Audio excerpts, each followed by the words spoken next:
This is NASCAR Coast to Coast, brought to you by Whelan and by Hercules Tires. Now, with a look at local, regional, and international NASCAR racing, here are Hannah Newhouse and Kyle Rickey. News recently hit the world of social media in regards to one of the short tracks that's been in the spotlight a lot recently, in talks of NASCAR coming back to Tennessee, with that being the Nashville Fairgrounds. And it was recently announced that the lease actually held by the Formosa Productions family has been terminated by the city, and they've been pretty much told that they need to vacate, Kyle, which could bring into question on how quickly we could see NASCAR return to the fairgrounds. Yeah, that's one of the biggest news stories of the week, and there's been a lot of hope and anticipation that NASCAR's National Series would get back there. We've seen the ARCA Menard Series there, and obviously the track just hosted the Nashville 400, or the All-American 400 a couple of weeks ago, about 10 days ago. So there was a lot of hope, a great crowd at Nashville, and unfortunately in a meeting earlier this week, that lease has been terminated. The Formosa family has 90 days to get their office cleared out and any other property that they have on the facility to get it off the property. And pretty much their time apparently is up at the Nashville Fairgrounds Speedway, a track that hopefully somebody will step in and get it pointed in the right direction. Yeah, the Formosas and SMI had reached an agreement in the previous part of the year that they were going to try and bring NASCAR back. It was budgeted at a minimum of $20 to $30 million in upgrades that the fairgrounds was going to need before NASCAR could return. And Bristol Motor Speedway, also an SMI track, kind of was the middleman to help negotiate this and plan this. So it'll be interesting to see if someone like SMI could step up and take part in being that leaseholder, or really what the fate of the fairgrounds holds with this new soccer stadium. But an unfortunate circumstance that really could delay us getting NASCAR back there. I want to know what you need $20 or $30 million for. We just had a great race there. We just had a great race there a week and a half ago with the All-American 400. I get it. You may or may not need to put in safer barriers, but if you can sanction other events at some of these half-mile, third-mile, quarter-mile racetracks, I would argue that the safer barriers are good for a lot of these racetracks that are a mile, mile and a half, 2 miles in length that ARCA does go to and the K&N cars go to. But maybe a new press box, maybe. I don't know. I just don't. I saw a great race there a week and a half ago, and I saw a great crowd there. I don't know where you need $20 or $30 million, maybe for some timing lines around the racetrack for timing and scoring, but I don't know. That number seems large to me. At that point, Kyle, you and I will go and hand time and score that race for free to get the trucks back to Nashville. So, nope, I'm in agreement with you there. I mean, we see a lot of these racetracks that we go to with the K&N Pro Series that they are our grassroots short track racing. I've seen a couple of the tracks that we go to. They're questionable in the status of their press box. So I think that that's the part of getting back to these grassroots. We don't need multi-billion-dollar facilities to put on a good race, and that's what our grassroots racing really comes from. It's not about the show on when you can walk in and have cushioned seats and beverage holders in front of you, but the racing that goes on at the racetrack, and that is exactly what Nashville holds. It is a great facility to produce great racing. You like the fan amenities, but I think a lot of the teams especially, and the folks that have really got involved and have been involved in the National Series, I think, and that includes us, a lot of us here at MRN, we've gotten spoiled with these, multi-million-dollar press boxes and towers and suites and all the AC and everything that goes along with it. But in reality, if you want a good show and you want a good race, you in a lot of these situations, you can't have everything. And I think Nashville, it's a nice facility. It is a perfect facility for ARCA and K&N, and I think it's a perfect facility for Truck and Xfinity. And if that means you have to work on your race cars, without a garage or a roof over your head, then, so be it.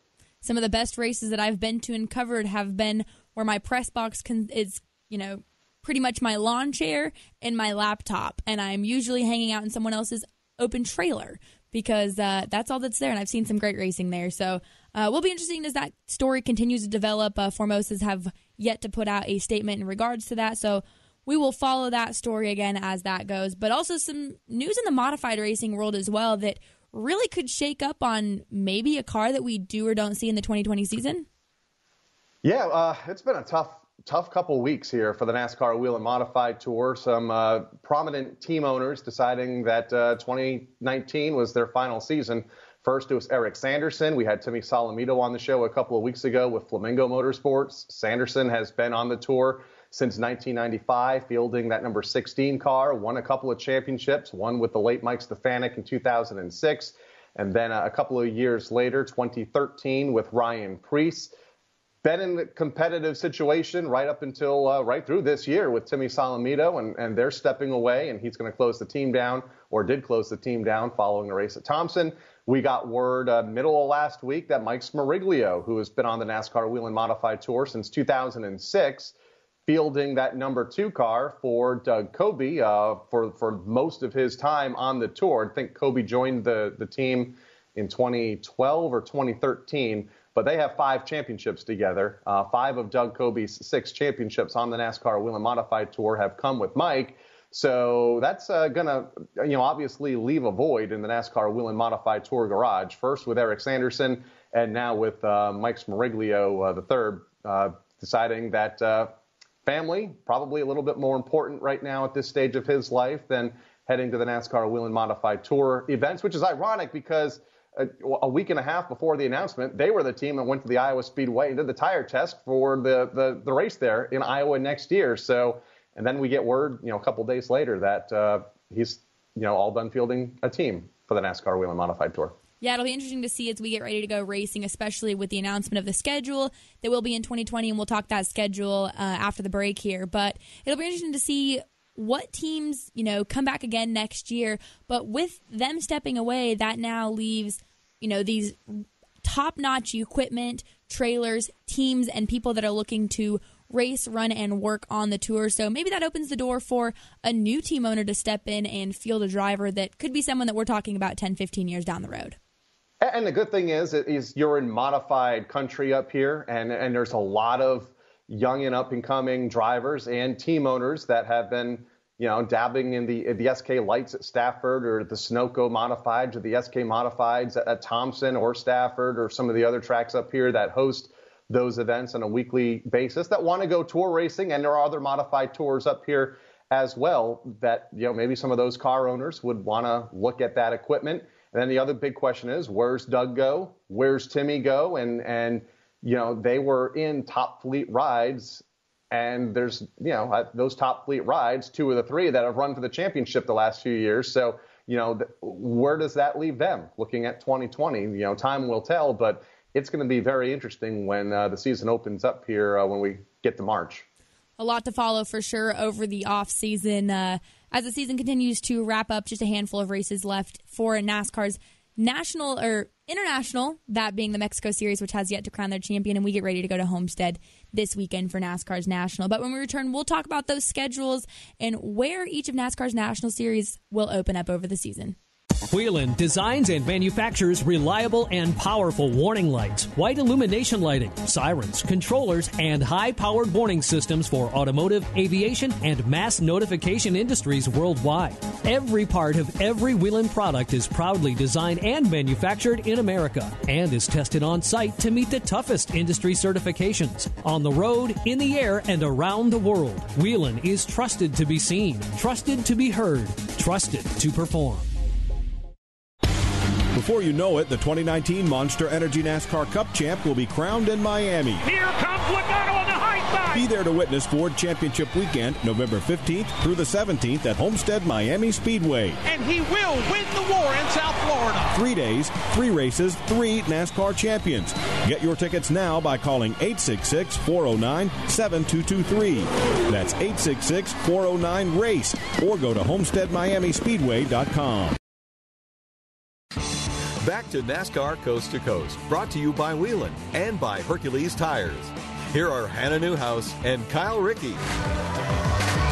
The NASCAR K&N West Series took to the Arizona desert over the weekend to finalize their 2019 campaign, where Derek Kraus ultimately just had to take the green flag to get that championship, but it definitely boasted a stout field, including your 2019 K&N East champion Sam Mayer, as well as a handful of ARCA drivers that made for a pretty great race, Kyle. Yeah, you mentioned we're going to talk ARCA here in a little bit on the show about their 2020 season. this is the final NASCAR K&N Pro Series race ever, as K&N Pro Series East and West will fall under the ARCA Menards banner next year. But it was a great race. Glad we could bring it to you live on MRN, the Motor Racing Network, part of the fanschoice.tv broadcast. And it was Ty Gibbs that was able to pick up the race win, the grandson to Coach Joe Gibbs. Started 22nd, one of those many drivers that started toward the rear of the field. Sam Mayer was there. It was good to see GMS Racing in attendance as the East champion to finish in second. A couple of series regulars, Haley Deegan, Derek Kraus, and Jagger Jones running third, fourth, and fifth. A good field of cars, 25 on hand. It was a good race, and I think is a pretty good preview of what we could see more of in 2020.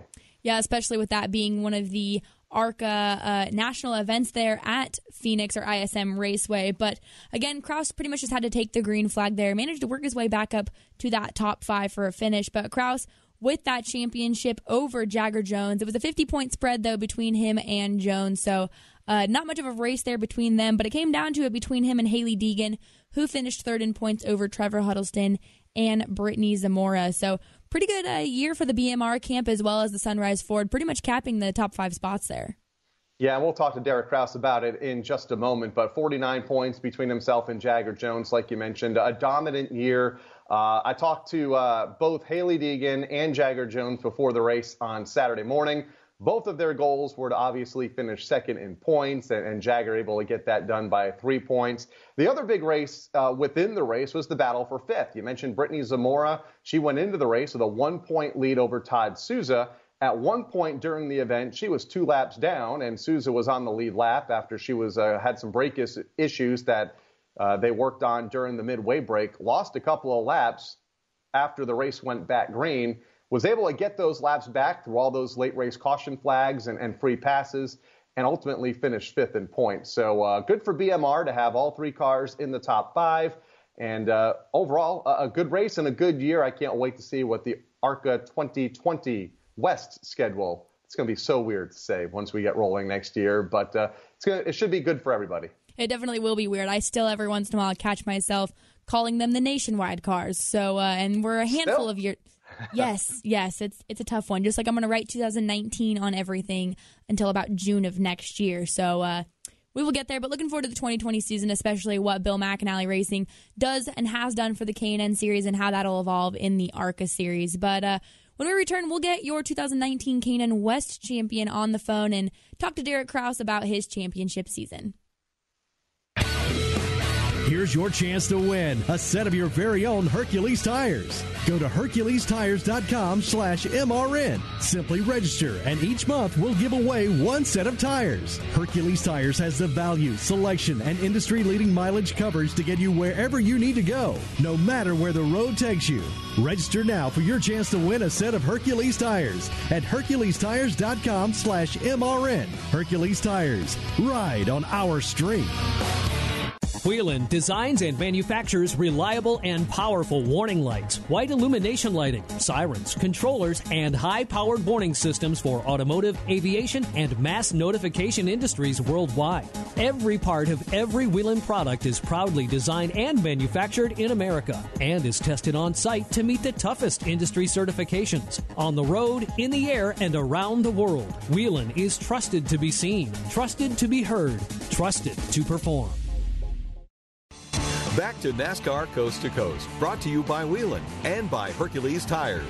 Here are Hannah Newhouse and Kyle Rickey.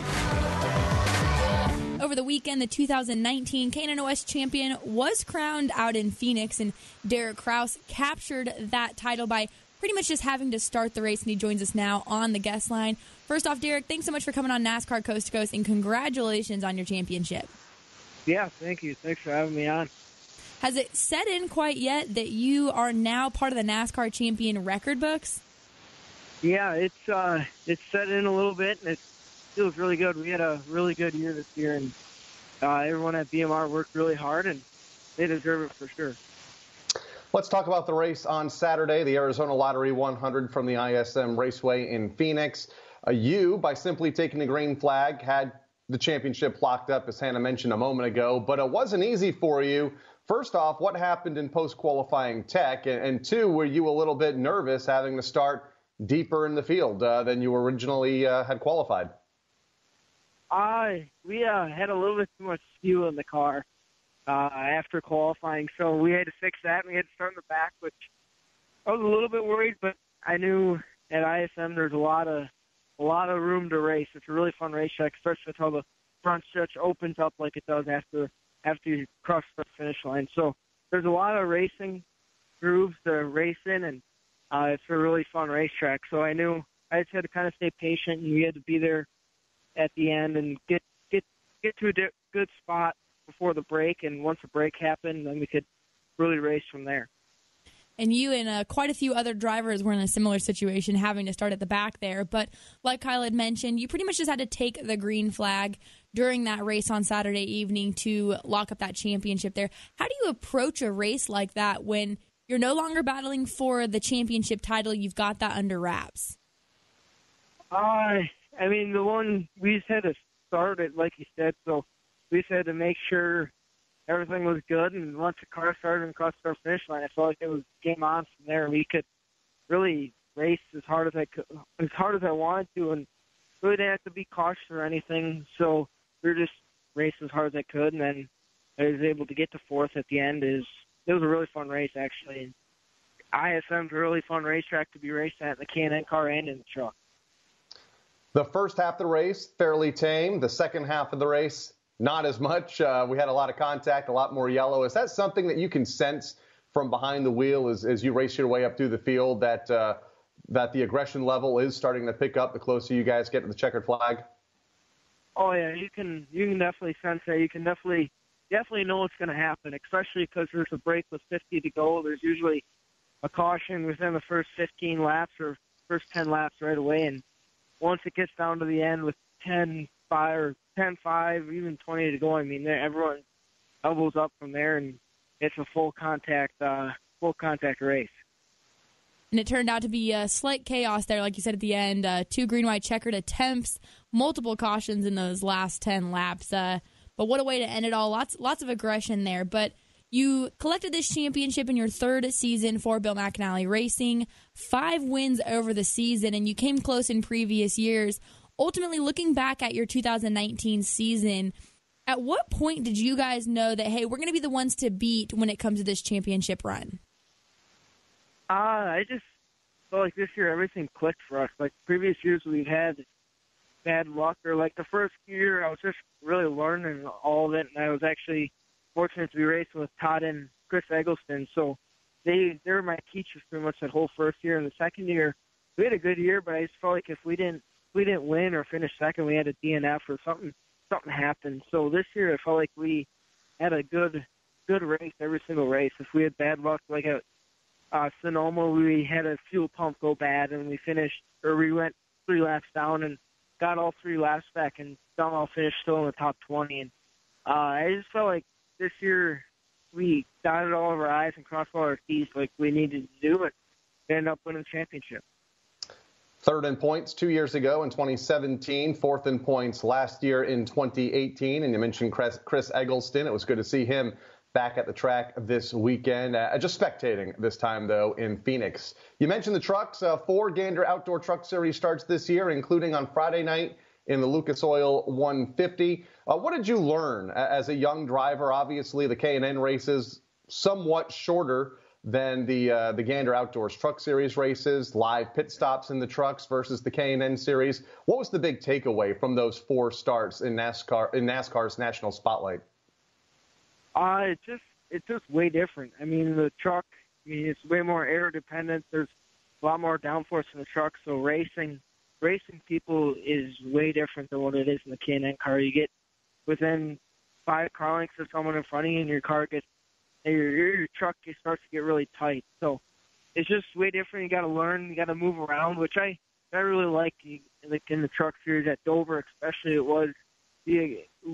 I was able to move around the racetrack in the corners to see where else my truck would work, and then just racing with other people is really fun too. One of those trucks including on Friday night in the Gander Outdoor Truck Series, but if I believe I read this right, you'll also be racing in Homestead this up-and-coming weekend, correct? Yep. Is that maybe some insight to 2020 on what your plans could be involved in? You turned 18 over the summer, and so you now are opened up to that full season. It is a Bill McAnally Racing prepared truck. Could we see you maybe go full-time or at least part-time truck racing in 2020? I mean, I put him on the spot there, Kyle. Yeah. Wow, Hannah. I mean, I guess we'll have to wait and see. Hopefully, I mean, that's always the goal, to go racing, keep moving up. So hopefully that's what happens. It's not often we get guest speechless here on the guest line, so good job, Hannah. Last thing I have for you is these championships are great. I remember, there's been several drivers in the last few years that have won these K&N East and West championships, and then all of that excitement goes away when you said, are you excited about getting into a suit and having to deliver a speech in front of a couple thousand people at the awards ceremony in 2 weeks' time? So that being said, have you worked on your speech yet for when we get to Charlotte here in about 10 days? Oh, my mom actually has. She's there you go. Really good at writing speeches. And, yeah, I'm already getting nervous for that speech. It's definitely not my best thing, talking in front of a lot of people.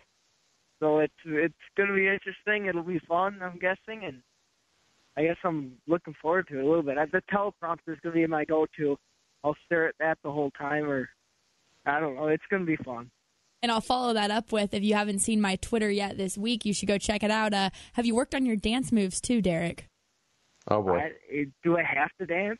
We usually all end up going out at some point, so yes. Oh, you're 18, though. Yeah, I'm still too young, Hannah. Come on. Well, we'll leave you to worry over the speech. Does that work? Yeah, yep, that works. All right, Derek. Well, we look forward to seeing you in a couple weeks. Both Kyle and I will be there for the championship banquet. And again, congratulations on your 2019 championship. Yeah, thank you guys for having me on here. That was Derek Kraus, your 2019 K&N Pro Series West champion. But when we return here on NASCAR Coast to Coast, we've got some more news in the home tracks world. Whelan designs and manufactures reliable and powerful warning lights, white illumination lighting, sirens, controllers, and high-powered warning systems for automotive, aviation, and mass notification industries worldwide. Every part of every Whelan product is proudly designed and manufactured in America and is tested on site to meet the toughest industry certifications. On the road, in the air, and around the world, Whelan is trusted to be seen, trusted to be heard, trusted to perform. It wasn't just built to be a museum. It was built to be a shrine to the history, heritage, and future of the sport we love. This is our house, the NASCAR Hall of Fame, and it's packed full of classic and present-day cars, including Petty's, Earnhardt's, and Waltrips, as well as interactive experiences, realistic racing simulators, and much more. Plan a trip to the NASCAR Hall of Fame in Charlotte. Tickets at NASCARHall.com. NASCAR Hall of Fame. This is our sport. This is our house. Back to NASCAR Coast to Coast, brought to you by Whelan and by Hercules Tires. Here are Hannah Newhouse and Kyle Rickey. And while we're still waiting on the ARCA West schedule to be finalized and released, we pretty much have all of the rest of the schedules in terms of the ARCA series. Recently, the ARCA Showdown schedule was released, consisting of, 10 events. And we talked about it starting at the ISM Raceway in March, and they will cap their championship on Saturday, September 26th at Memphis. And the ARCA East Series also released, where they will start, of course, down in Daytona, February 10th at the New Smyrna Speedway, and finish their season at New Hampshire in September 12th. Pretty interesting. Cool to see a lot of those short tracks involved on the Showdown schedule, including that of Memphis, Toledo, Berlin, Bristol, and Five Flags on that ARCA East. We're getting back to a lot of those short tracks. That'll be exciting. Slowly but surely, we are getting there. That Showdown series is going to be fun. It's kind of like a championship within a championship, because not all, and we're seeing it with guys like, Sam Mayer and some of these other young drivers in the ARCA East and West, almost said K&N again, that can't run at Daytona and Talladega and Kansas and Chicago yet. So this gives them some incentive to go to a lot of these national events, like at ISM Raceway on March 6th of next year, to run for points and to run for a championship. You mentioned Talladega will be back on the schedule for as the national scene is concerned. Pocono, just one stop there. We'll go back to IRP or Lucas Oil Raceway on July 3rd. Elko, the Springfield Mile, the DeCoin Mile, both on the national schedule. 2 races that Haley Deegan's excited about running. The Showdown Series will be fun. And I guess all we're waiting for now is the ARCA West schedule, and I expect many of the traditional tracks that we run, like Kern County and Irwindale and Tucson, along with Sonoma, should be a part of that schedule.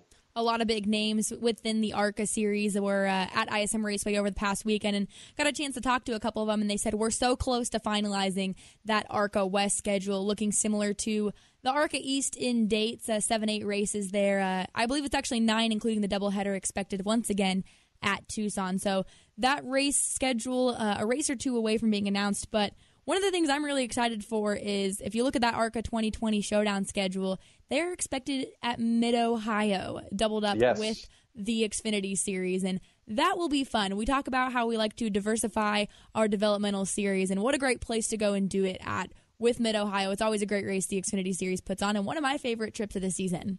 Yeah, it's one of the new tracks to ARCA in general. The ARCA series also going to go to Watkins Glen next year as far as the national series is concerned. Mid-Ohio Sports Car Course, one of the trickier tracks for the NASCAR Xfinity Series teams to navigate. And I've been there in the rain and in dry conditions, and it's been difficult each time. So can't wait to see the diversity of this schedule. We've always said it. ARCA has a very diverse schedule already, with the dirt tracks, with the short tracks, with the super speedways, with the road courses.